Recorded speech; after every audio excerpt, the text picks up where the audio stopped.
Everyone, इस video में discuss करेंगे फूड वेब और फूड साइकिल के बारे में।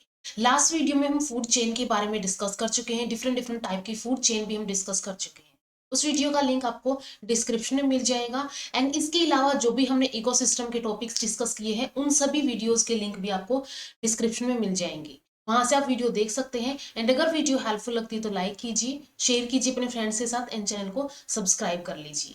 तो स्टार्ट करते हैं, ये फूड वेब और फूड साइकिल क्या होती है। It is a network of food chain. ठीक है, फूड चेन हमने डिस्कस कर लिया। अब हमने ये भी देखा था कि कई जो ऑर्गेनिज्म है, ठीक है, कई ऑर्गेनिज्म क्या करते हैं, डिफरेंट डिफरेंट फूड चेन के अंदर डिफरेंट डिफरेंट टाइप की ट्रॉपिक पोजीशन ऑक्यूपाई करते हैं।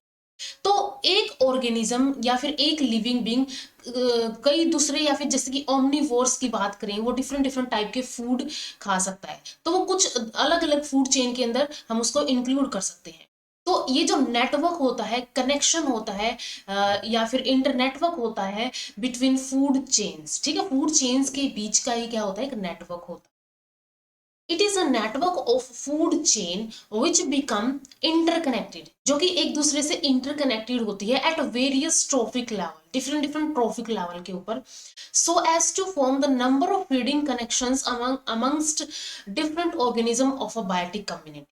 तो इसकी वजह से यहाँ पे क्या होगा, यहाँ पे फीडिंग कनेक्शंस, फीडिंग इंटरेक्शंस बनती है, नंबर ऑफ फीडिंग इंटरेक्शंस या फिर कनेक्शंस बनते हैं अमंग्स डिफरेंट ऑर्गेनिजम्स के बीच में बायोटिक कम्युनिटी के अंदर। तो फूड वेब क्या होती है, फूड चेन्स का ही एक इंटरकनेक्शन या फिर एक नेटवर्क होता है। करेक्टरिस्टिक क्या होंगे फूड वेब के, it in an ecosystem no food chain is independent. वो एक फूड चेन जो है वो इंडिपेंडेंट नहीं होती है।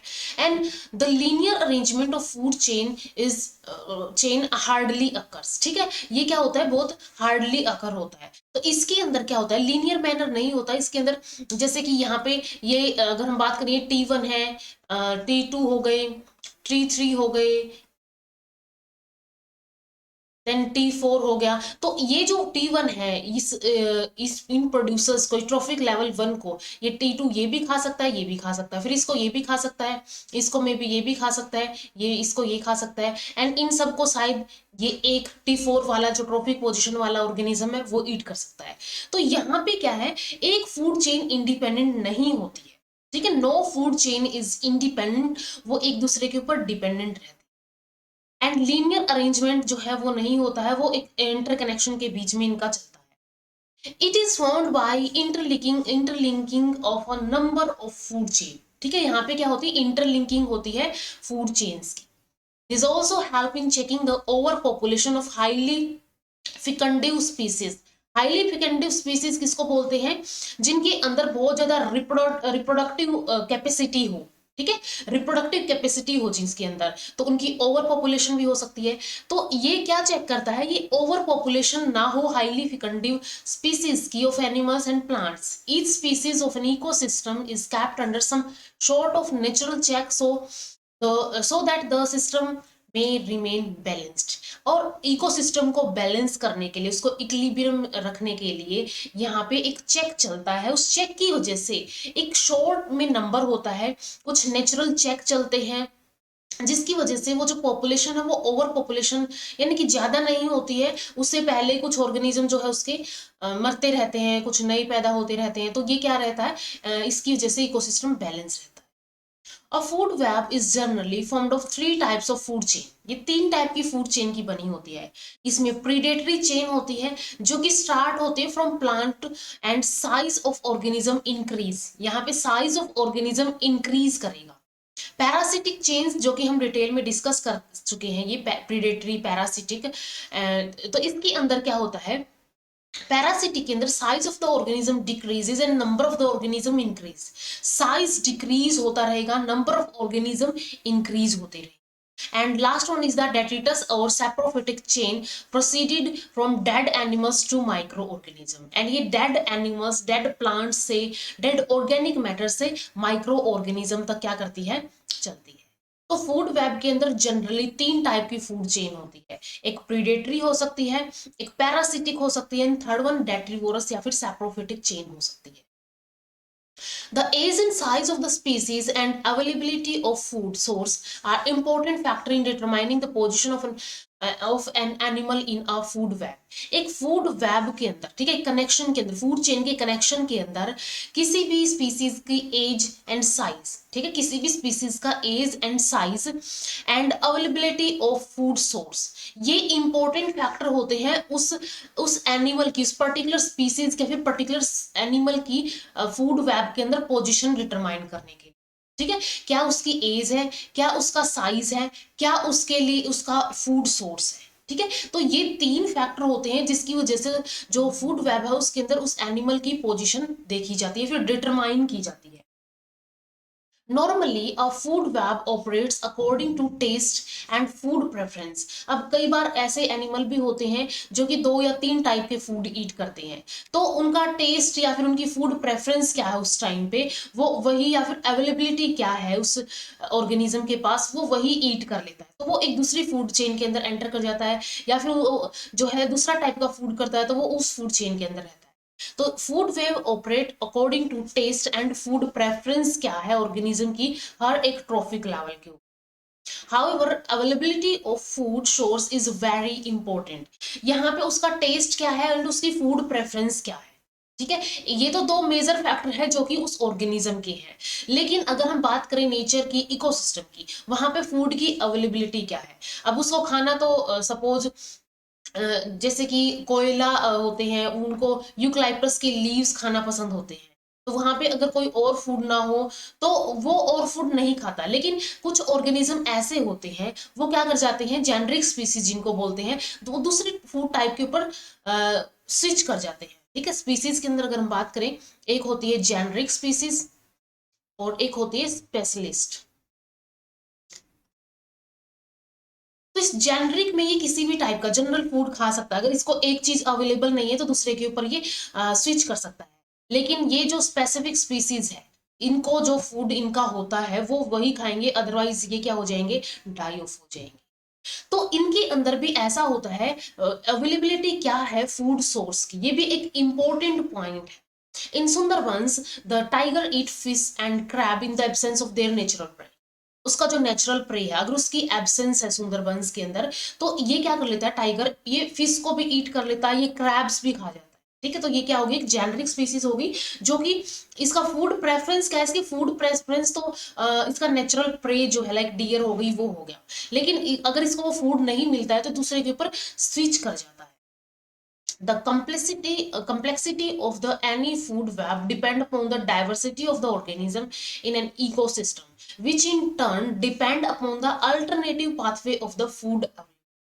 जो फूड वेब की कॉम्प्लेक्सिटी है, ये कितनी कॉम्प्लेक्स हो सकती है एक फूड वेब, ये डिपेंड करता है कि ऑर्गेनिज्म की डाइवर्सिटी कैसी है इकोसिस्टम के अंदर, या फिर जो अल्टरनेटिव पाथवे क्या है, फूड अवेलेबल है या नहीं है, ठीक है। वो स्विच तभी करता है जब अल्टरनेटिव फूड वहां पे प्रेजेंट हो, तो वो अल्टरनेटिव फूड वहां पे है या नहीं है, उस फूड की अवेलेबिलिटी है या नहीं है, ये उसके ऊपर भी डिपेंड करता है। In deep sea, deep oceans, seas, etc., the food web are more complex because of large variety of organism। वहां पे फूड वेब बहुत कॉम्प्लेक्स होती है क्योंकि वहां पे लार्ज वेराइटीज ऑफ ऑर्गेनिज्म होते हैं। तो किसी ऑर्गेनिज्म को अगर एक पे ईट करना है तो वो दूसरे पे भी कर सकता है, शायद वो तीसरे पे भी करेगा, तो उसका क्या हो सकता है, डिफरेंट डिफरेंट फूड सोर्सेज हो सकते हैं। तो इस वजह से वहां पे फूड वेब जो है वो बहुत ज्यादा कॉम्प्लेक्स होती है। एग्जाम्पल की अगर हम बात करें यहाँ पे, टेरेस्ट्रियल फूड वेब सबसे फर्स्ट। टेरेस्ट्रियल फूड वेब के अंदर, in this grazing food web of grassland ecosystem, grasses में बी ईटन बाय माइस। ये जो ग्रासेस है ये इसको माइस भी ईट कर सकता है, when rabbits are absent, या फिर इसको रैबिट भी ईट कर सकता है। The mouse is in turn में ईटन बाय हॉक डायरेक्टली और बाय स्नेक फर्स्ट। या तो ये माउस जो है ये स्नेक इसको ईट कर सकता है, या तो ये डायरेक्ट इसके थ्रू ईट किया जा सकता है, एंड ये स्नेक जो है अगेन हॉक के थ्रू क्या कर लिया जाता है, ईट अप कर लिया जाता है। There are 5 linear food chain. यहाँ पे अगर हम फूड चेन की बात करें तो एक ये हो गई, ठीक है। इसके बाद ये यहाँ से चली, सेकंड ये हो गई, एक ये सीधी गई, थर्ड ये हो गई, फिर इसके बाद माउस एंड देन फोर्थ ये हो गई, and mouse snake and hook. तो यहाँ पे क्या है, 1 2 3 4 एंड 5, 5 फूड चेन है इसके अंदर, ठीक है। 5 फूड चेन का ये एक कनेक्शन है, ये जो कि इंटरकनेक्टेड भी है एक दूसरे से। जैसे कि यहाँ पे ग्रास ने ग्रास होपर को खाया, ग्रास होपर ने ग्रास होपर को होक ने खा लिया, ग्रासेस को grasshopper, then lizard and hawk, grasses को rabbit and then hawk, grasses को माउस ने खाया, माउस को होक ने खा लिया, ग्रास को माउस ने खाया एंड देन माउस को स्नेक ने खाया एंड स्नेक ने होक को खाया। तो ये क्या हो गया, ये लीनियर अरेंजमेंट है जिसके अंदर ये 5 टाइप की फूड चेन हमें नजर आ रही है। सेकेंड एग्जाम्पल यहाँ पे आता है एक्वेटिक फूड वेब का, यानी कि जो पानी के अंदर एक्वेटिक सिस्टम के अंदर जो फूड वेब चलेगी। तो इस फूड वेब के अंदर जैसे कि यहाँ पे एग्जाम्पल है पॉन्ड इकोसिस्टम का, ठीक है। अ food web of a pond is formed by the interlinking of a number of chain.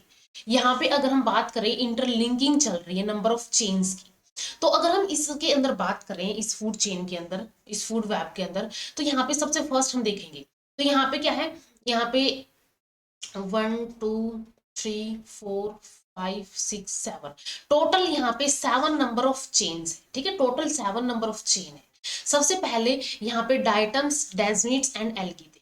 इन्होंने क्या किया, यहाँ पे small water insect and water beetles, ठीक है, small water insects and water beetles ने इनको ईट कर लिया, इन डाइटम्स या फिर डेजमिट्स को, ठीक है, इनको ईट कर लिया। और इनको किसने कर लिया, फिर लार्ज फिश ने ईट कर लिया, ठीक है, इनको लार्ज फिश ने यहाँ पे ईट कर लिया। ये थे यहाँ पे छोटे ऑर्गेनिज्म ने खाया इन्होंने, और इनको लार्ज फिश ईट कर लेगी। सेकंड यहाँ पे आता है पैरामीशियम था, वाटर फ्लूज ने ईट कर लिया, ठीक है, पैरामीशियम थे, पैरामीशियम से वाटर फ्लूज ने ईट कर लिया वाटर फ्लू को, फिर then water insects and water beetle ने ईट कर लिया एंड वाटर बीटल को लार्ज फिश ने ईट कर लिया। तो ये सेकंड हो गई। Third one is the paramecium, ठीक है, ये पैरामीशियम हो गया। पैरामीशियम के बाद वाटर फ्लूज हो गए, वाटर फ्लीज के बाद water beetle and water beetle के बाद लार्ज फिश हो गई। इसके बाद पैरामीशियम से यहाँ पे ये एरो आएगा, पैरामीशियम से water fleas and then shrimps and small fish. तो यहाँ पे क्या आ गया, श्रिम्प हो गई, फिर स्मॉल फिश होगी, फिर ये क्या हो जाएगी, अगेन क्या कर ली जाएगी, लार्ज फिश या फिर या डेड हो जाएगी। एंड इसके बाद प्रॉन्स हो सकते हैं, यहाँ पे प्रॉन्स को कौन ईट करेगा, ये हो गए जैसे कि प्रॉन्स हो गई, प्रॉन्स स्मॉल फिश ईट कर लेगी एंड इन स्मॉल फिश को अगेन क्या कर लेगी, लार्ज फिश ईट कर लेगी। प्रॉन्स को एंड इन प्रॉन्स को डायरेक्टली लार्ज फिश भी ईट कर सकती है। तो ये इस वे में 7 नंबर ऑफ चेन्स है जो कि एक फूड वेब यहाँ पे पॉन्ड इकोसिस्टम के अंदर फॉर्म करती है। फूड वेब्स का क्या सिग्निफिकेंस है, सबसे फर्स्ट इकोसिस्टम के अंदर स्टेबिलिटी करती है। बहुत सारी ओवर पॉपुलेशन हो जाती है तो कुछ और ऑर्गेनिज्म उन फूड सोर्स के ऊपर, क्योंकि वो ज्यादा अवेलेबिलिटी होगी तो उसके ऊपर ईट करना स्टार्ट कर देंगे, या फिर कुछ ऑर्गेनिज्म जिनका फूड सोर्स जो उनको खाना था उस वो अवेलेबल नहीं है तो दूसरे के ऊपर स्विच कर जाएंगे। तो इस वे में ये क्या करते हैं, बैलेंस बना के रखते हैं इकोसिस्टम के अंदर। The food web provide the alternative pathway of food availability, ठीक है, फूड अवेलेबिलिटी का अल्टरनेटिव पाथवे प्रोवाइड करवाते हैं। As most of the organism are polyphagous, polyphagous का मीनिंग है वो डिफरेंट टाइप के फूड को ऊपर ईट कर सकते हैं। For example, if a particular crop is destroyed due to some disease, the herbivores in that area do not perish, as these can graze on other type of crop and herbs, ठीक है। एक area है, उस particular area के अंदर वो पूरी की पूरी फसल जो है वो खराब हो गई है, कोई डिजीज हो गई या फिर due to some other reason, तो इन जो भी प्रोड्यूसर्स हैं इनके ऊपर हर्बीवोर्स ईट करते हैं। तो वो क्रॉप वहां पे नहीं है तो हर्बीवोर्स क्या करेंगे, दूसरे टाइप के क्रॉप एंड हर्ब्स के ऊपर स्विच कर जाएंगे। सिमिलरली डॉग्स जो है सेकेंडरी कंज्यूमर्स होते हैं, मे फीड ऑन रैट, ये रैट्स को भी खा सकते हैं, माइस को भी खा सकते हैं। Event decrease in number of rabbits on which they also feed, ये क्या कर सकते हैं, रैबिट को भी खा सकते हैं। Greater the number of this alternative pathway more stable is the ecosystem, जितने अल्टरनेटिव पाथवे होंगे उतना ही इकोसिस्टम ज्यादा स्टेबल होगा। So this allow the endangered population to grow in size and would not produce large fluctuations in the population. तो जो endangered population, endangered species है जो कि जिनको खतरा है एक्सटिंक्ट होने का, वो क्या हो जाती है, बच जाती है, क्योंकि वो मे बी फूड की वजह से भी या फिर उनका कोई उनके ज्यादा प्रीडेटर है, तो इस वजह से भी अगर वो कम होंगे तो वो प्रीडेटर क्या करेंगे, दूसरे फूड के ऊपर स्विच कर जाएंगे एंड उनका नंबर में भी इंक्रीज हो जाएगा। तो इस वे में भी जो एंडेंजर्ड पॉपुलेशन है वो अपने साइज के अंदर, पॉपुलेशन साइज के अंदर ग्रो कर सकती है। द कोयला बियर्स आर मोनोफैगस, ये क्या होते हैं, मोनोफैगस होते हैं। यानी कि ये एक टाइप के फूड के ऊपर ही ईट करते हैं। And will starve to death if eucalyptus leaves are not available. ये क्या करते हैं, यूकलिप्टस के लीव्स के ऊपर ईट करते हैं। एंड यूकलिप्टस के लीव्स अगर नहीं है तो ये भूख के मारे मर जाएंगे, लेकिन ये कोई दूसरा फूड नहीं खाएंगे क्योंकि ये कैसे होते हैं, ये मोनोफैगस होते हैं। In order to maintain an ecological balance, only a few offsprings, कुछ offsprings of every type of living organism are allowed to survive and reproduce। ठीक है, इकोलॉजिकल बैलेंस को मेंटेन करने के लिए फ्यू ऑफस्प्रिंग जो है हर एक टाइप के लिविंग ऑर्गेनिज्म के वो अलाउ किए जाते हैं सर्वाइव एंड रिप्रोड्यूस करने के लिए। For this, the presence of producers and consumers of all levels is essential to maintain the stability of the ecosystem। तो हर एक लेवल जो है इकोसिस्टम का, या फिर जो ट्रॉफिक लेवल्स है डिफरेंट डिफरेंट, वो हर एक लेवल इंपॉर्टेंट है, क्योंकि अगर एक भी वहां से एलिमिनेट होता है तो पूरी पूरी की पूरी फूड चेन का बैलेंस बिगड़ जाएगा, फूड वेब का, एंड देन इकोसिस्टम भी गड़बड़ा जाएगा। तो इसके लिए presence of producers and consumers of all levels is essential to maintain stability of ecosystem. Second यहाँ पे इंपॉर्टेंस आती है food web in ecosystem development. ये इकोसिस्टम की डेवलपमेंट में भी हेल्प करती है। In early stages of development of ecosystem the food chain are relatively simple and linear. जब किसी भी इकोसिस्टम की, लाइक कोई ग्रासलैंड इकोसिस्टम है, कोई पॉन्ड इकोसिस्टम है, जब वो बन रहा होता है, जब उसकी डेवलपमेंट चल रही होती है, तो उसकी जो अर्ली स्टेजेस होती है पहले की, उसके अंदर food chain relatively simple and linear होती है। ठीक है, सिंपल एंड लीनियर होगी, क्योंकि वहां पे उस टाइम पे क्या होगा, कम ऑर्गेनिज्म होंगे, कम प्रोड्यूसर्स होंगे, तो उनके ऊपर जो उनको कम वहां पे नंबर ऑफ स्पीसीज दिखने को मिलेंगे। लेकिन जैसे जैसे वो डिवेल्प हो जाएगा तो और ज्यादा स्पीसीज वहां पे आ जाएगी, एंड इस वे में फूड चेन्स जो है एंड फूड वेब है वो बनती जाएंगी। The heterotrophic utilization of net production mainly occurs through grazing food chain। and जो heterotrophic utilization होता है net production का, यानी कि जो प्रोड्यूसर्स के ऊपर अदर ऑर्गेनिज्म ईट करते हैं, वो क्या होते हैं, हेटरोट्रोफिक ऑर्गेनिज्म होते हैं, एंड ये हेटरोट्रोफिक यूटिलाइजेशन करते हैं। तो ये मेनली ग्रेजिंग फूड चेन्स के थ्रू होता है। ठीक है, ये मेनली ग्रेजिंग फूड चेन के थ्रू होता है। But in mature stage the food chains are more complex. फिर क्या हो जाएंगी, फूड चेन ज्यादा कॉम्प्लेक्स हो जाएंगी, फूड वेब बन जाएंगी, and bulk of biological energy flow occurs through the detritus pathway. तो पहले क्या होगा, पहले सिर्फ यहाँ पे ग्रेजिंग फूड चेन होगी, फिर जाके वहां पे detritus food chains, parasitic food chain introduce होगी। It is so the time allows the increasingly intimate association and reciprocal adaptation between plants and animals which tend to reduce grazing food chain। and इसमें क्या होता है, इनको time मिल जाता है, इनको time मिल जाता है रेसिप्रोकल अडेप्टेशन करने के लिए बिटवीन प्लांट्स एंड एनिमल्स के बीच में, जिसकी वजह से जो which tend to reduce grazing type of food chain, जो क्या कर सकते हैं, ग्रेजिंग टाइप की फूड चेन को कम कर सकते हैं। तो उनको एक टाइम यहाँ पे मिल जाता है इस वजह से। These are other mechanism in turn maintain a balanced ecosystem। and इस वजह से क्या हो जाता है, एक मैनेज्ड या फिर एक मेंटेन बैलेंस्ड या फिर बैलेंस्ड इकोसिस्टम तैयार हो जाता है। ठीक है, तो फूड वेब इकोसिस्टम डेवलपमेंट में हेल्प करती है। जो अर्ली स्टेजेस होती है किसी भी इकोसिस्टम की डेवलपमेंट के time, early stages of development के अंदर, उस टाइम पे फूड चेन सिंपलर होती है, लीनियर होती है। जैसे जैसे वहां पे उसकी डेवलपमेंट होती जाती है, फूड चेन जो है वहां पे कॉम्प्लेक्स होती जाती है, एंड वो फूड वेब बनाती जाती है। इसके अलावा पहले उसके अंदर ग्रेजिंग टाइप की फूड चेन इंट्रोड्यूस होती है, देन बाद में जाके वहां पे डेट्रेटस फूड चेन भी आ जाती है। तो इस वे में ये क्या करके रखते हैं, एक इकोसिस्टम को बैलेंस या फिर बैलेंस मेंटेन करके रखते हैं। तो यहाँ तक हमने फूड वेब के बारे में डिस्कस कर लिया है। ग्रासलैंड एंड इक्वेटिक्स इकोसिस्टम के अंदर कैसे फूड वेब्स होती हैं, कौन कौन सी फूड चेन से वो मिलके बनी होती है। तो यहाँ तक जो है इस वीडियो में इतना ही। नेक्स्ट वीडियो में डिस्कस करेंगे इकोलॉजिकल पिरामिड्स के बारे में।